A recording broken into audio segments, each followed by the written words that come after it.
We will say it like it really is. With dignity and respect. Committed to free speech and common sense. Upbeat and entertaining. Straight talking and direct. We may agitate each other and you. Heartfelt and passionate. Thought-provoking, provocative and controversial. Fearless and truthful.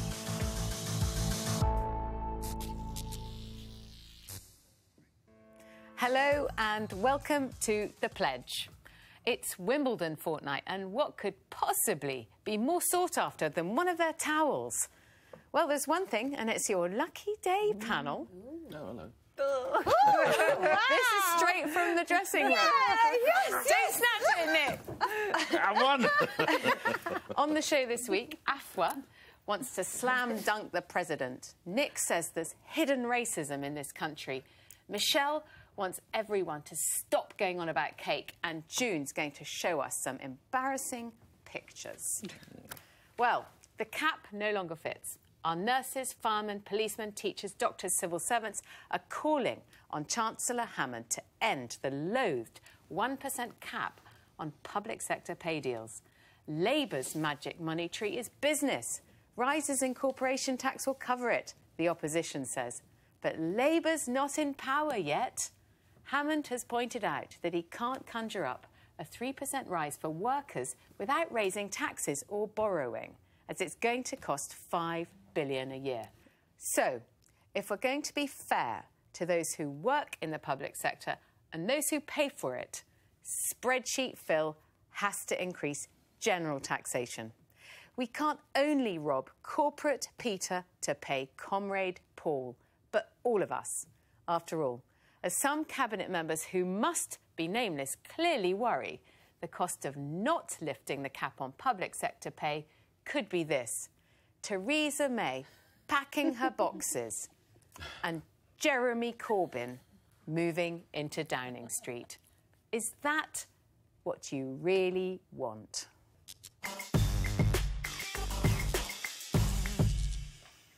I completely agree with you, Rachel.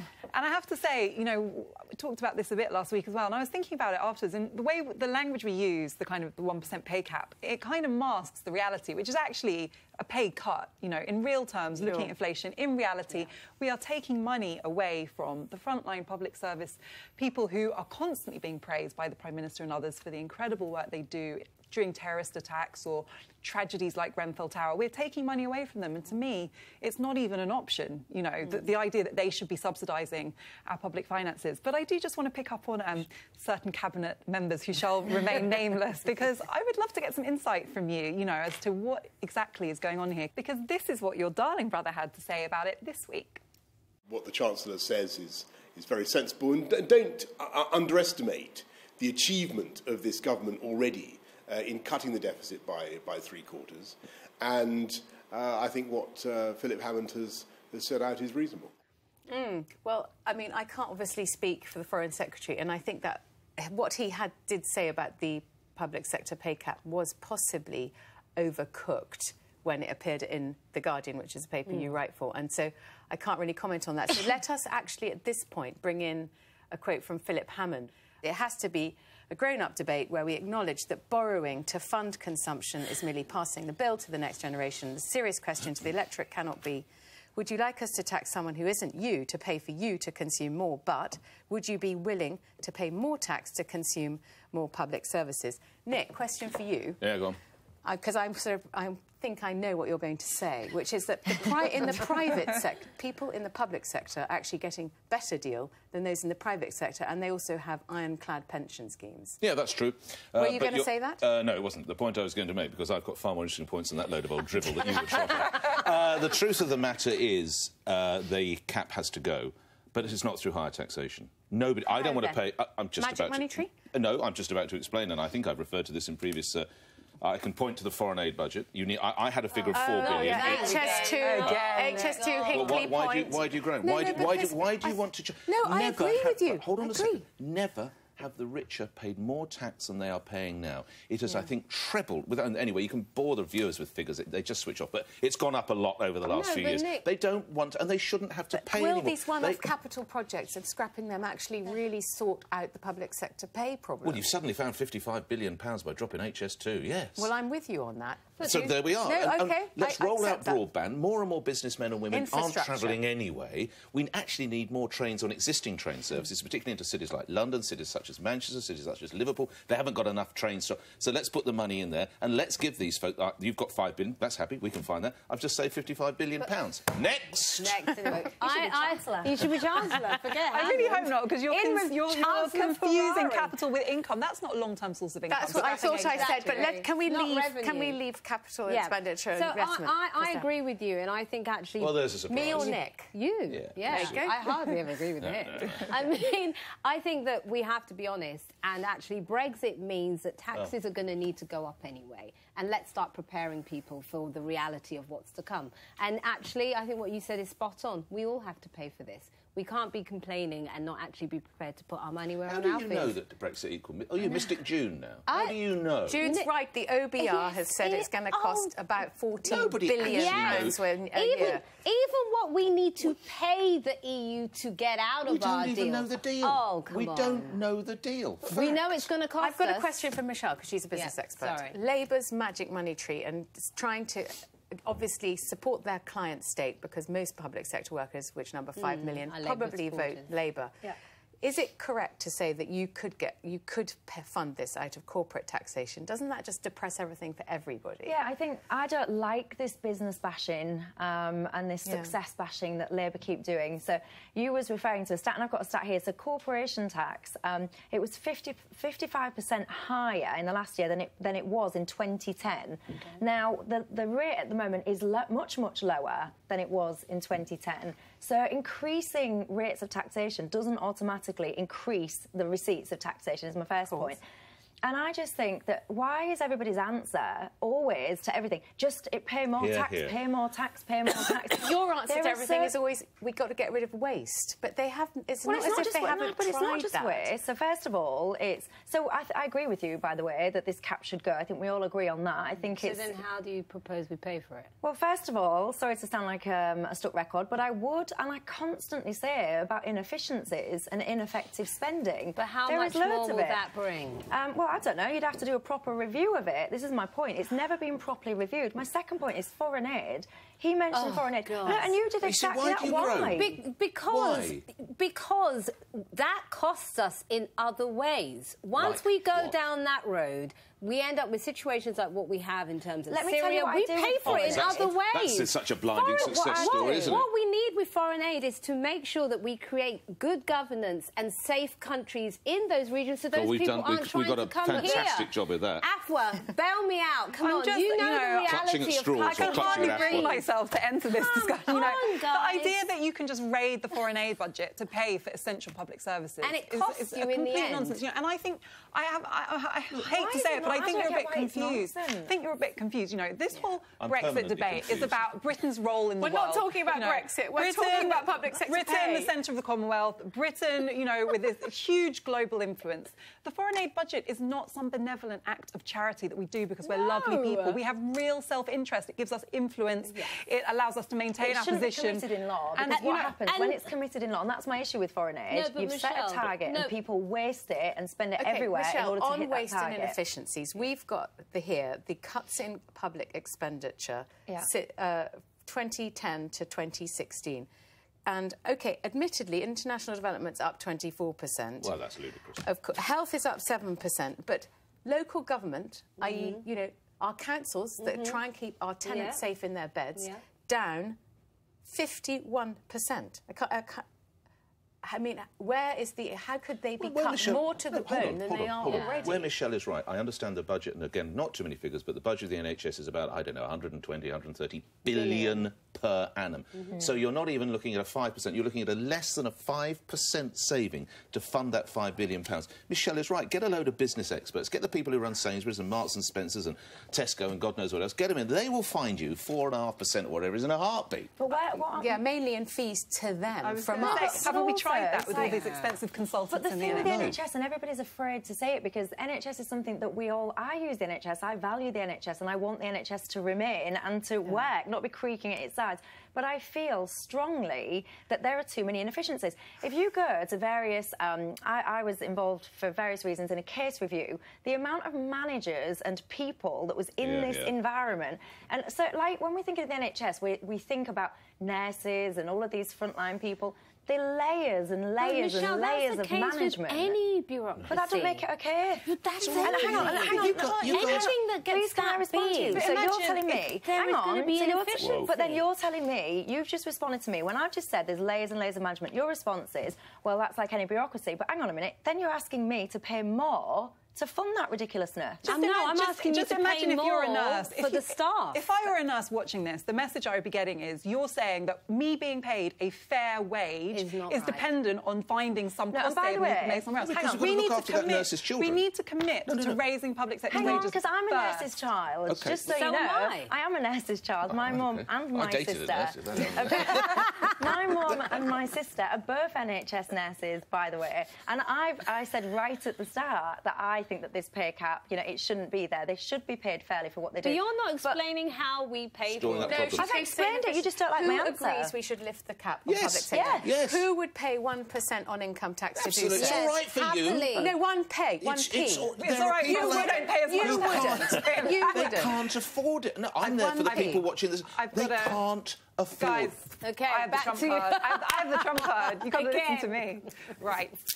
It's the trump card. Again, you all know by now that I'm really into identity. Well, lately I seem to have adopted a brand new one. MSM, everybody. Mainstream media.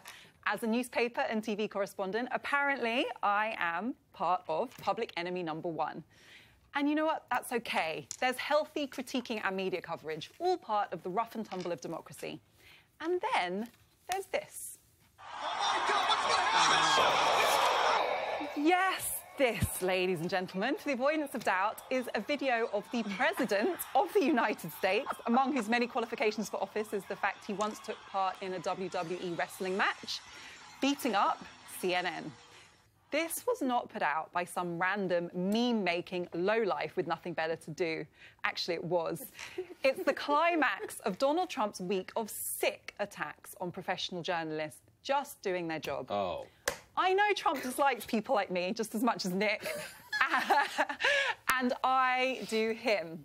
But inciting violence against journalists, while the groups that support him talk about bearing arms to fight with a clenched fist, when I hear that kind of language, I realise that the time to sit on the fence is over. It is time to take sides and denounce these sinister, threatening messages, whatever your political views. This is beyond a joke. It is time to take a stand.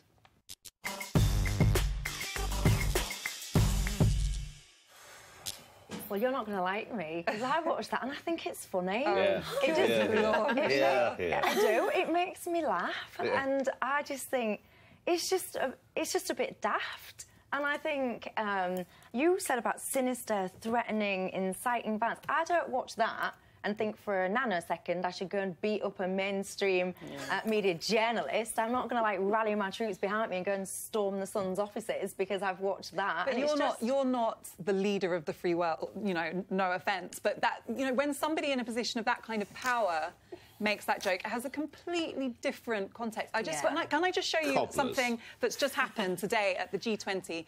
Donald Trump... Don't tell me he's giving us more insight into how he sees the situation. Just have a look.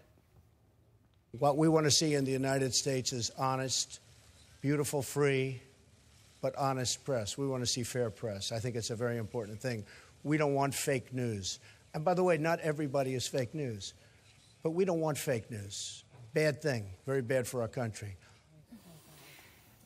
So when I hear him talking about honest, beautiful, free press, I can't help but think that means people who agree with me, and that kind of defeats the point of a free press. So, Nick, I could see you, even though usually you are on the side of free press that's respected and allowed to do its job. But I heard you. I mean, I think it's important loudly. to say the way you rather skillfully crafted your introduction was as if he's done that recently. That goes back about 9 or 10 years that he did that proxy. He tweeted it very recently, but the actual fight was when he was doing something with the WWE. So do I need to remind you about that? In fact, I'm not going to give you a choice. Do I need to remind you about the tweet about Morning Joe? Just have a look at this as well, please, just quickly, because it's relevant to what you're going to say. I heard poorly rated Morning Joe speaks badly of me, don't watch anymore. Then how come low IQ, crazy Mika, along with Psycho Joe, came to Mar a logo 3 nights in a row around New Year's Eve and insisted on joining me? She was badly bleeding from a facelift. I said no.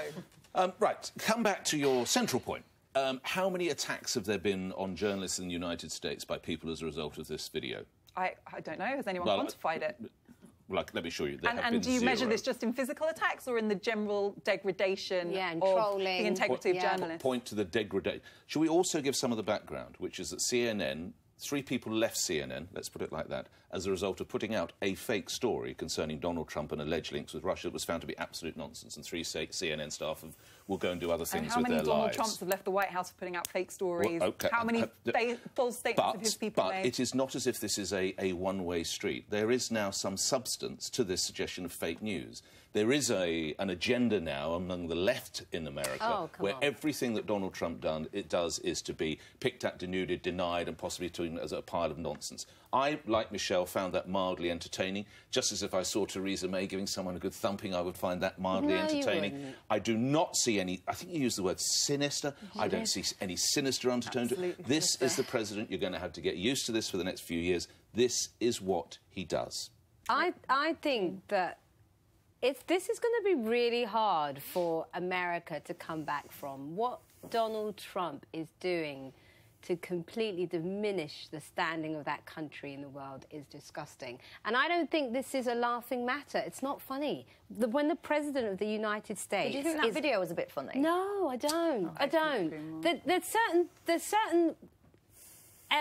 certain places that are just off limits for our leaders. No, it's fun. It's funny if a comedian's making that sort of joke, not the president who actually has the nuclear codes in the palm of his hand. But I don't want that kind of nonsense. But isn't there a part from of you that president. understands that a lot of people or can sympathise with the fact that a lot of people dislike the mainstream media at the moment? Even in this country, a lot of people dislike. I almost said us, as I'm proud of it. That's a debate lot of people. A lot of people. But hang on. Do you get that people have that dislike at the moment to mainstream media? So when they see that, it kind of resonates with what they're feeling. No, but when you are the president... No, but do you get No, that no, it let me resonates? finish. That's not my point, Michelle. Whether people dislike the mainstream or not is irrelevant. People have their right to dislike the mainstream media. The White House but when you are the president of the United States, your mission and your goal and your responsibility is to prect the free press. If you say you are in charge of a democracy... I'm sorry. Just showing a sense of humour helps. It's rare and it helps. Not like that. Well, I mean, I sort of think... I think for global mental health, everybody has to accept that Donald Trump is president. And as he says, I'm the president and not you. You know, that is the fact. It's a bit like Brexit. You know, if you're going to kind of get on with your life, you have to accept it. And also, this is how Donald Trump does things. He calls his tweets modern-day presidential. You call them unpresidential, but we have to accept that he is in the White House. And he may decide to turn the shining city on the hill into a trailer park. That's his choice. And until... there is some mechanism for people that you need a ton of senators and congressmen to decide he's not fit for office for him to go. Until that point, we're stuck with him. I do just want to bring in a bit more. What do you think about him attacking Mika, attacking a female? Well, I think a lot about that. Misogyny of that text. Okay, I'll tell you what I think. I think it may look like he's trigger happy. He shoots from the hip. He gets up at 7 a.m. Everyone waits for his morning tweet. What he's worked out cleverly is that the people who voted for him, the 62 million or whatever it was, this works for them. That's his audience. He's not trying to win over Afua. He's not trying to win over June. He wants the corn cobbers in the flyover states who voted for him, who are going to keep him in office when they see him, you know, doing a wrestle for WWE. I don't believe that those people disrespect women in that way. Well, the thing is, it's not leadership. It works. There are people I accept who find it entertaining. I'm not among them. And there are also people that dislike the mainstream media, so would resonate with that as well. I have this argument. I know so so many people who accuse me of being mainstream media and say that, you know, what we do lacks integrity. You know what? They're entitled to their view. I'm up against that every day. And I always say to them, I work with integrity and do the best of my job to bring you facts. You know, you might not like it, you might find flaws in it, tell me, and we'll engage. You know, Nick, I know you as a journalist of complete integrity work exactly the same way. But I just want to pick up on what June said. There is a context here. Look, you said how many journalists have been beaten up as a result of this. How many female journalists are getting trolled with racist and sexual harassment and rape threats? And that's Donald Trump's fault for beating up somebody on FNN. He's feeding into that. The tweet about Morning Joe and Mika is feeding into a climate where we are fair game. You can attack us. You can go way beyond professional. Based on her looks. And this is the leader. This is not somebody. In this country alone, I don't think you could say that the left is exactly without blame here. They've done some the left-wing supporters have done some vile tweets and have gone after some Conservative women. I think it was the subject of Prime Minister's questions last week. I would criticise that in the same terms. That's not the preserve of the right. That's not Jeremy Corbyn. It's not like Jeremy Corbyn's doing that. The president should not be behaving in this way. I'm sorry. I want to ask and his opinion polls, his ratings are the lowest that there's ever been for a president. I know you're outnumbered, Nick, but I mean, what do you think as a male that he does tweets about women's blood and bleeding and facelifts and periods? Shameful. Right. So where do you think that leaves him in terms of our regard? But then some things that Mrs. Thatcher, who I thought was pretty good value to this country, she did some very bad things. Not everybody's going to get everything right every single time. Okay. No, I offer no defence whatsoever to those tweets. There is no defence. There you go. Amen to that. Right, I'm going to keep things simple because I feel there's a little confusion. Brexit means Brexit. It means leaving the associated bodies of the EU. It does not mean staying in half of them. Please can we stop talking about hard, soft and cakes? This is not an a la carte menu. It is a set menu, which we made our decision on over a year ago now. Mr Davis, please get on with it. I'm starting to get hungry.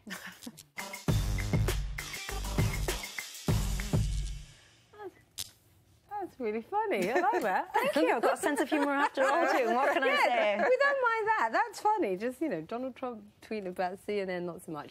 Well, I don't know if I don't agree with you. I think the election shows that people don't want a hard Brexit. Nonsense. Can I finish? Let me finish. Goodness. Give a girl a break. Nonsense, though, to be fair. Thank you. Theresa May was very clear about why she was calling the election. She wanted a clear mandate. She wanted to be able to have a bigger majority to push through her Brexit agenda. She didn't get that. To me, that's quite clear that the public don't want her idea of what she thinks Brexit means. And actually, when we had the whole Brexit debate, it was never put to people, do you want to leave the single market? Shall we leave the customs union? That wasn't what was debated. What was asked is the following. This is very simple. Allow me to remind you before we move on to Nick. Yeah, but Brexit isn't simple, but you just said really what was put to people. Complex issue. But you just said what was put to people was not, do you want to be in the single market or this? No. What was put to people is really simple. Should the United Kingdom remain a member of the European Union or leave? Yeah.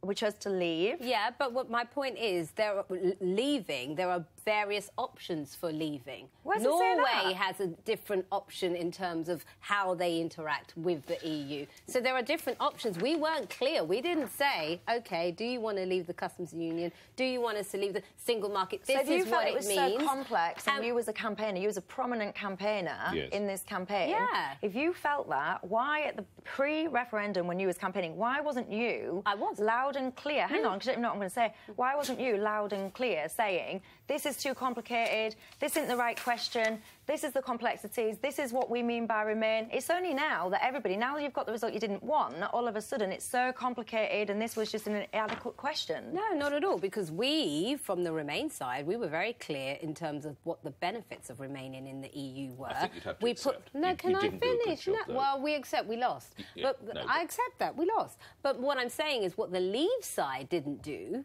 was say, this is what leave means for us. No, and so if if the public wanted Theresa May's Brexit, she would have got her mandate. She wasn't given it. And that's when I rudely, and I apologise, I did rudely interrupt you about one sentence in, but it's simply wrong to say that the electorate turned its back on a hard Brexit. The two parties, the Conservative and the Labour Party, both said that Brexit must, in their own words, Brexit equals Brexit, we are coming out. They got over 80% of the vote. No, but Labour the Lib Dems, hold on, the Lib Dems who did come out with, oh, we need to have a vote, we need a second referendum, we need to have a vote on this, they didn't fare at all well. So the country has spoken. No, but Labour didn't say Theresa May's idea of Brexit. No, but they said it will be a Brexit. Let's look at what Labour did say.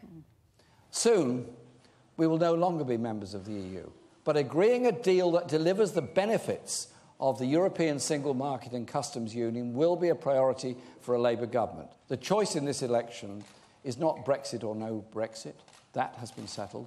The choice is between a jobs-first Labour Brexit and a reckless Tory Brexit. I don't even need to say anything because Jeremy Corbyn said it for me. Rachel, you were going to say something, so I hand over to you. Michelle is philosophically right that you can't be both in and out. You can't be a little bit pregnant. You're either in or you're out. And actually, Michel Barnier, who's the chief negotiator of the EU, has today restated your case, which is you can't leave the union and then opt into the bits you still want to have, even whether it's sectors, industrial sectors like cars or aerospace, or whether it's the single market and the customs union. You're in or you're out. And my point, which I think I share with June and with you, Afua, is actually whatever you say, Michelle, this was a binary choice, and now we've gone beyond that. It's now become a very three-dimensional problem. And if the public mood now, and if the public decide actually Brexit is a bad idea, which even the architects of Brexit are now saying, like Dominic Cummings, who actually designed the Vote Leave campaign, which put the £350 million on the bus, and said the new border of Europe was Iraq and Syria. Iraq and Syria. I prefer Syria. And Turkey's millions, 80 million Turks are about to join. He says it could be an error.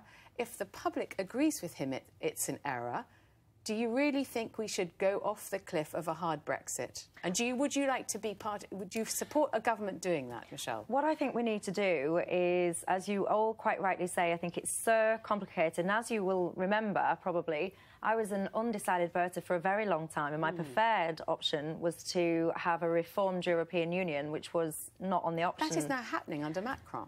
Well, which we could remain part of. Yeah. But at the same time, my worry is we're way over a year since this referendum. Not really sure we're any further down the line because we're just having these conversations all the time. The uncertainty is really, really, really problematic. And the longer that this uncertainty continues, the worse it's just going to be getting.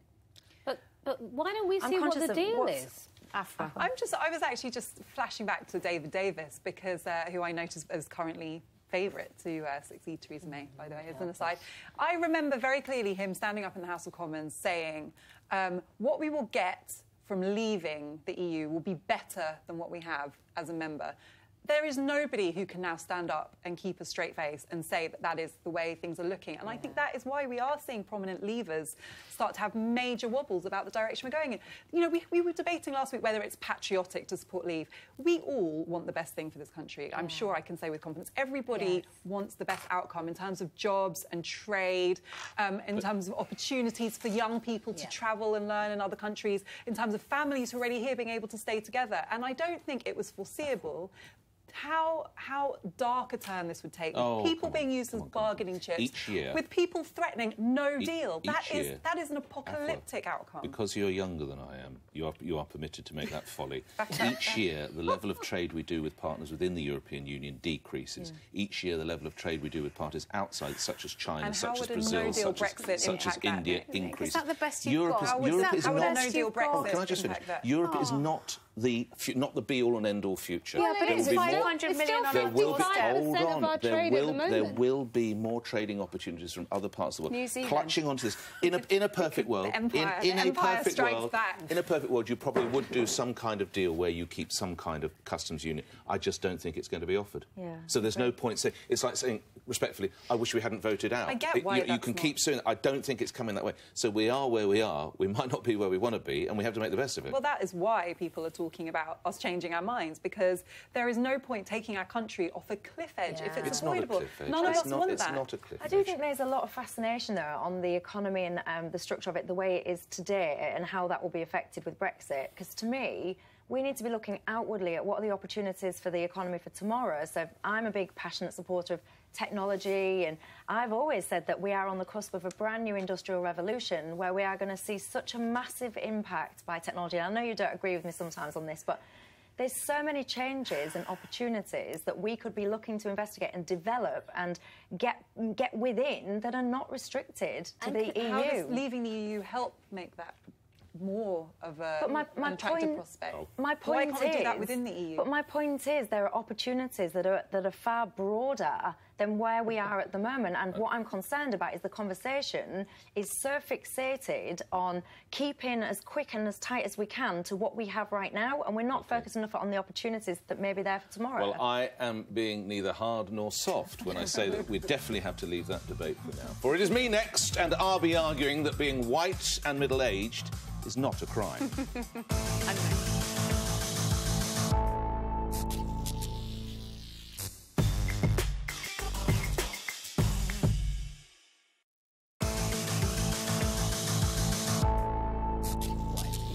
Calling all white people. When were you told you couldn't empathise with people of a different colour? Remind me when you were informed that you, if you are that colour, realised there was no way you could understand how a non-white person would feel. If you consider this a heap of offensive non-PC cobblers, then welcome to my world. Apparently, the horrific tragedy that was the Grenfell Tower blaze revealed a ghastly, racist, hidden undertone in this country. Consequently, the judge who will oversee the inquiry into the tragedy must be sacked for the crime of being a man, being white, and having not grown up on a council estate. This is nonsensical. Justice is blind. The right person must be in charge of this inquiry, regardless of gender or colour.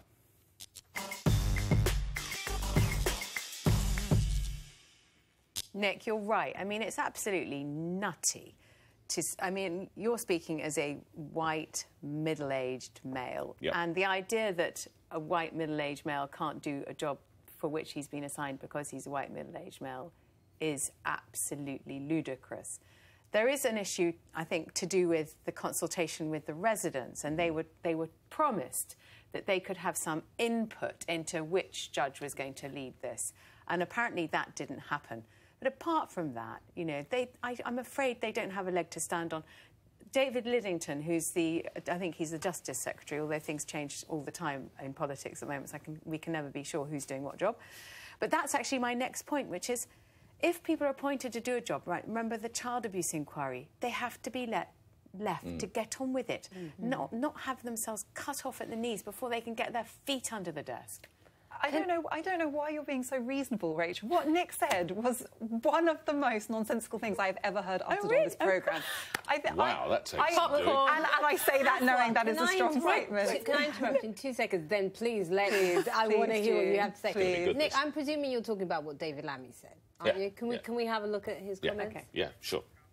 He is a white, upper-middle-class man who I suspect has never, ever visited a tower block housing estate and certainly hasn't slept a night on the 20th floor of one. I hope he will do that in the days ahead. The job is not just to be independent and judicious. I'm sure he's eminently legally qualified. Of course he is. It is also to be empathetic and to walk with these people on this journey. It's extremely unfair, Nick, to label what the residents, the survivors of Grenfell Tower want based on what David Lammy said. David Lammy has his own opinions, some of which I agree with. I think I understand the spirit with which he's speaking, and I think having confidence in the way an inquiry works, as Rachel said, is very important. The child abuse inquiry is a great example of one they completely messed up. But what the survivors of Grenfell Tower want, the removal of the judge is one of their demands, but it's not the main one. There are 12 demands, you know, and they range from wanting the expert panel who advises the judge to understand the conditions of living in a tower, to come from diverse backgrounds. They want better terms of reference of the inquiry to make sure it looks... But I'm talking about... None of that is... I'm talking about Sir Martin. To characterise this as saying that nobody has any confidence in a white man to sit on the... That's nonsense. But they don't. The Grenfell survivors don't. No, but the Grenfell survivors support that request that he should go. Based on what? That is not based on him being a white man. Well, and I actually happen to agree with you on this. I happen to agree. I have a lot of confidence in our judiciary, and I think it's simplistic to say that just because somebody hasn't come from a certain background, they can't do a good job. I think it's offensive. I agree with you on that point, but I think that this reflects some deeper problems in our... in our system, one of which is we're here to find out why a tower block went up in flames, right? We're not here to find out the... Do we want to make sure that all the tower blocks that have got this bloody cladding are immediately... Whatever needs to be done is done? Or should we spend 5 years on a Chilcot-style inquiry that goes down to why local libraries were closed? It's one of the demands of the survivors. It's one of the demands of the survivors that they get interim findings quickly. So, in some ways, you're on the same page. Look, everybody wants this inquiry to get to the bottom of what happened with the confidence of the people who survived and the country as a whole. Right? I think it is unfair of you to make this an issue about the race and gender of the judge. I'm not. No, David Lammy started. The survivors have not made that their main issue. Who I know you're friendly with, so I don't want to... Yes, I'm very friendly with David, and I saw what he said on Sophie Registro last week. It's funny, you know, before all of this started, I actually had never heard of this judge, and my view was, you know what, let's see how he performs. Let's give him the benefit of the doubt. But it's amazing. The week's a long time in politics, as they say, because last Thursday I was listening to a friend of mine on the radio, and who I often take his advice, and totally changed my mind about the judge once I heard what my friend had to say. Shall we have a look? Let's come to the appointment of this judge, Sir Martin Moorbeek.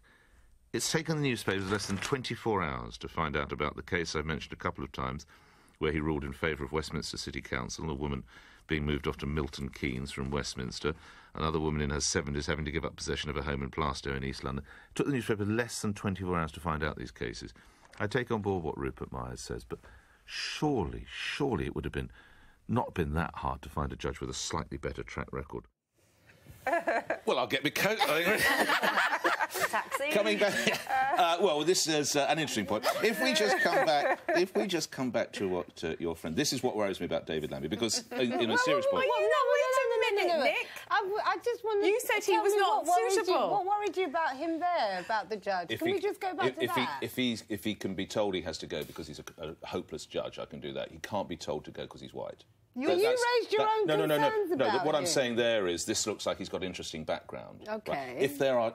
And in actual fact, he's been in the profession for 50 years. You weren't saying that last week. He's going to have made some contentious decisions. Any judge who's been at it for 50 years will make some... Now, if he is very bad judge... I don't care if he's black or white, male or female. He goes. He doesn't go for the... That was what I was saying until I listened to you last Thursday. And I didn't know you described him as a close friend. That solved the riddle that was going around earlier. Now, this is the most interesting thing that I think David Lammy said, and I quote now, I think the victims will also say to themselves, when push comes to shove, there are some powerful people here. Contractors, subcontractors, local authorities, governments, and they look like this judge. Whose side will he be on? Well, now your chum David is literally questioning his impartiality.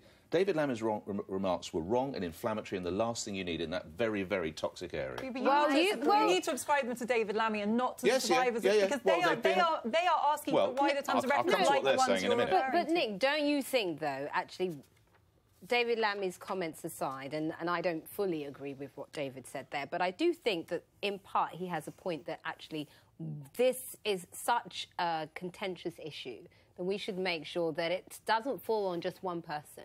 So there should be some sort of committee around the judge that is comprised of people who come from a similar background, no question. Because there's a certain level of compassion you have if you've experienced that. There is, just is. Michelle. Well, I think too many people, mainly from the left, are jumping on Grenfell to create division. I think that too many people are almost using it to score political points, and what I've just seen there, I think that is outrageous. What Nick said last week? No, that was questioning his ability, not his colour. So David Lammy is standing there saying, this is a white person. What's the colour of his skin got to do with it? If somebody stood forward and said, this person is not suitable for the job because he's a black man, there would be absolute outrage. So my point, yeah, but my point is that it's just, that to me is another example of people trying to use something that is a horrific tragedy to whip up hatred and division, and I think it's appalling. What are you grateful? I've won this 5-0. What do you not agree with what I just said? What I don't agree with is you reversed and said if it was a black man and they said he couldn't find on white issues, that wouldn't happen because there are so few black people in our judiciary that the chance of happening. No, I'm not saying, and I've just said that I actually agree with you. Okay. I don't think he should be removed based on his race or his background. Do you not think it's disgusting to stand up and say because he's a white man? I don't think it's disgusting, Michelle. It reflects a society in which black people feel underrepresented at every level of the establishment, and it affects confidence. But this isn't just about race, though. This is about class and privilege as well. And the other thing, it's about an inquiry as to why that's separate to this. No, but we've got to stop tower blocks going on. The other reason I disagreed with Michelle is that I don't think people are using this to create divisions. These divisions exist. People who live in social housing already feel marginalised. It's not that someone just jumped on the Grenfell Tower tragedy and created a sense of marginalisation that wasn't there. The logical extension of what you're saying and what David Lammy is saying, that you can only have people adjudicating on an issue in which they have personal experience. No, and they've lived it. As he said, he's lived in a tower block, and that is completely so a judge who's hearing a rape case has to be a rape survivor? And Rachel, I agree with you. I do not think... I don't fully agree with David Lammy's comments at all, but I do think there should be some sort of commission that is full of a diverse group of people who do have some sort of experience. I actually don't think that I'm afraid to say with all compassion, and Grenfell Tower is 300 yards from my house, with all compassion and sympathy for them, I don't think they should draw the terms of this inquiry either. Okay. Because they are... Why should they? This is... Well, they are talking about why local libraries were closed. I mean, we will never get a result, literally. Nick, I'm sorry, I'm going to have to interrupt you there, and I will be listening to your radio show I know. a lot To be careful in future, won't it? to check exactly what you're saying. OK, well, panel, I've got a little bit of news for you. After the break, I will be revealing some of my very embarrassing pictures. I like those.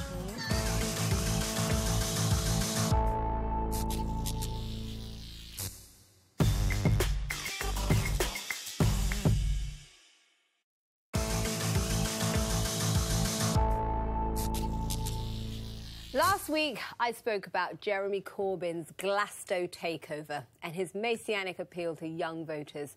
Well, it seems I wasn't the only person taking note. It looks like the Tories are now trying to get in on some of their youth action.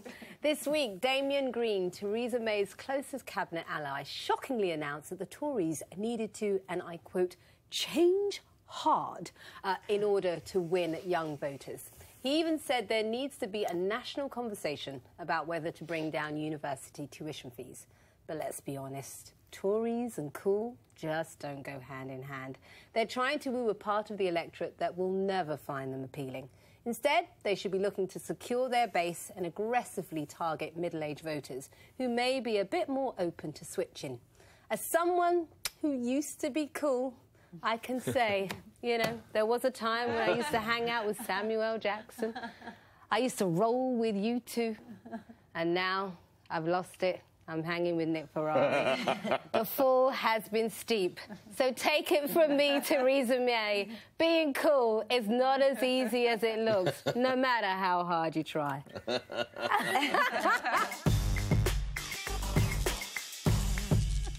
Oh, I love those pictures. Do you want to try these? I don't think they... So, well, if you really want... No, this is... OK, all right, then. That looks even worse. I don't think they have to be mutually exclusive, do they? Because, and this figure has been quoted before, so very quickly, the biggest voting bloc for the Conservatives, or the youngest voting bloc in mass was 55 to 65. Yes. Well, like any business, you couldn't run a business like that, you couldn't run a newspaper like that, you couldn't run a TV or a radio station, because you're just losing, literally, your customers are dying. So they have to address that. Yes, I think you're right. I think that, unfortunately, the UKIP vote that they thought would come their way last month, clearly they failed to deliver. I mean, that is absolutely obvious up and down, particularly in the north. And let's be honest, most of us sat around this table thinking, well, UKIP's likely to go. It didn't. The one thing I would say, which unfortunately is going to move us from a point of accord, is it's very easy for Jeremy Corbyn to come up with a series of untested, uncosted policies that are hugely attractive to young... They were costed in the manifesto. Well, they were costed by the IFS, the Institute of Fiscal Stability, Institute of Fiscal Studies, and they told they wouldn't work. So it's very easy, particularly young people, who I adore. I have 2 children myself who are almost in that age bracket, but they haven't actually lived as much a life as you have or as I have or many other people have. And then you see that these are pie-crust promises, like Mary Poppins, pie-crust promises. Easy to make, easy to break. OK, I get your point. It looks like you agree with me. They haven't got a hope in hell. No, they've got to go for everybody they can, is what I would suggest. So, OK, let's look at some of the people that Labour have had on side. So recently we had Stormzy, good old Stormzy, hanging with Jezza. And I really sort of researched hard to find what cool celebrities the Conservatives might have. Oh, I found a good one. Should we have a look? Ah, oh, bless. Jim Davidson. Rachel didn't even know who it was. I thought you were going to put up a picture of Jacob Rees-Mogg, who actually people think is quite cool. Do. And well, he's got this new baby now, hasn't he? But you're right. I mean, every industry, every business needs to have what's called a replenisher audience. Yes. And I know this from when I edited The Lady, and I've discovered our average reader was 78 or 80 years old. And I had to get that down to sort of 50, I bet cold winters didn't help, did they? Oh, it's been another cold winter. We lost another 10%. But the question is, you know, how do you modernise the Tory party? It is the definition of uncool. So they have to, you know, they're not going to try Cool Britannia and celebs anymore. They've got to have proper policies to bring them in. When was it ever cool? No, it's not about cool. I think it never was cool. But they need younger voters if they're going to survive, and they have to therefore look at social inequality. They have to look at national insurance contributions for the self-employed. They have to look at housing. They have to look at all these things, don't they? And, they do. And, you know, the manifesto was sort of designed to trade a smaller group of socially liberal people like me, maybe, but I've actually got more left-wing as I've got older, as you may we notice. love you for it. For a much larger group of old-school Tories and UKIP. And that experiment failed. That was the gamble of the manifesto that didn't pay off, and they ended up losing their heartlands like Canterbury and Kensington. I can't help but think we're being a little bit patronising to young voters here. Like, don't get me wrong, cool is great, right? But I think a lot of young voters are not actually swayed in elections by who's got the better image or who's at Glastonbury. You know, and I think we're looking at Corbyn the wrong way round. I think the reason he went to Glastonbury was because young people already liked him because of his policies. It's not because he got up on stage with Stormzy that people suddenly liked him. And actually, I have to say, in the last election, I was really surprised by some of the young voters I spoke to in inner city parts of London who said they were going to vote Conservative, people from working class, ethnic minority backgrounds who are very aspirational and felt that the Tories were the party of business and that they've got some start-up or, you know, some online platform they're running. And they said that they wanted to vote Tory because they like low tax, they like pro-business. Now, you know, I am not a Tory, right? So I'm not hitting it trying to give tips to Tories, but I do think we tend to oversimplify this dynamic sometimes. But that's not showing. Let's look at the data in terms of the youth vote and the older vote for the Tories. So for young people, 18 to 24, 62% Labour, and it's the reverse for plus 65, 61% Conservative. So clearly, that even if you are finding these young people, they're not that many of them. But my point is, I think the Tories should be going for the middle age. What's changed? I bet those figures, if you went through previous... And to your point, it's never been cool to be... Remember when William Hague wore the baseball cap? We've got the picture! How the hell did I go? There we go. That is what happens when Tories try to be cool. Just, there we go. It's like watching your parents dance. William Hague, because I'll never forget seeing him at the Conservative conference age 15 or something. Yeah. I mean, to me, that was the defining image of a young Tory. It's almost an oxymoron, you know, when... Michelle, what do you have to say? I think this is a real tough one because I think that fair play to Jeremy Corbyn, I mean, he's definitely not my cup of tea, but fair play to what him and his team and all the rest of it did, because they achieved a phenomenal result. They leveraged things like social media and stuff like that really effectively to galvanise a group of people into actually, you know, taking action. And it's really hard, actually, to get someone to... having been there, knocking on doors, trying to get someone to get up, get out, because it was raining for a lot of the day on election day. That's why you came fifth. I was there. Four. Sorry about that. Out of 7, by the way, not just out of 4. You made the same mistake last But it's really hard to get people to turn out. So I think credit to them for doing that. And I think with the... but I also think there's a really dangerous side to it, because when they've actually turned out, when you sit, as I did last week, with a lot of people, and they were younger people that voted for Corbyn, and you actually ask them about the stuff that they believe in and about the policies, the people that I was engaging with, when we tried to go below the surface level of some of the statements and the headlines, they were struggling, or they didn't agree with a lot of stuff, or they didn't know about a lot of the stuff. So I think it's all well and good galvanising the support, but I would make sure that everybody makes sure that they really, truly understand what it is that Jeremy Corbyn stands for. But I think when it comes to the Tories, for example, a lot of people are saying to me, well, why aren't you standing as a Tory in Hull? Because apparently you're a secret Tory. There's no way in this land I would have ever considered standing as a Tory in Hull, because I do not believe that that party represents the best interest of normal working-class people. There's a massive brand issue. Why not? There is a massive... I just don't think that they do. I don't think that they make any real effort or attempt to properly understand the desires of, like, where I'm from, what I would call, like, normal, working, striving people. I just don't think that they do. I think that they act with quite a lack of compassion and a lack of understanding. And I just think there is a gulf. There's such a gulf between... If you went to Hull and then you looked at some of these Tory MPs, the gulf between this is me and I can relate to this kind of person, it's just a massive gulf. And I really think I have never agreed with anything you said as much. Yeah.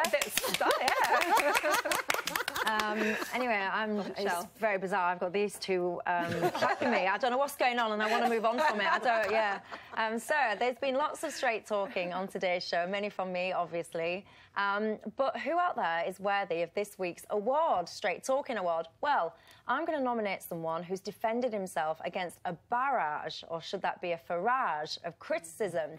But it seems he's finally admitted we are right. Step forward, Jean-Claude, who this week suffered the humiliation of having to address an almost empty European Parliament. There were only a few members in the plenary to control the Commission. You are ridiculous.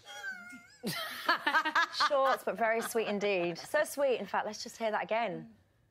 There were only a few members in the plenary to control the Commission. You are ridiculous. Ridiculous. And for that, Jean-Claude Juncker, you are this week's straight talker. And speaking of straight talking and ridiculousness, for some reason, my auto-cue is prompting me to have a go at this in French. So just for you. Oh, let's have it. Parler de façon directe.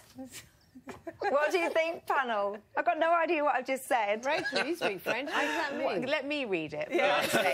Let me read it. They write it as I have to say it. It's hilarious. This is, Parlant d'une façon directe. Ooh, that's what I said. That's what I said. Almost it was all a load of Junkers when you said it, wasn't it? Parlant de raconte de French.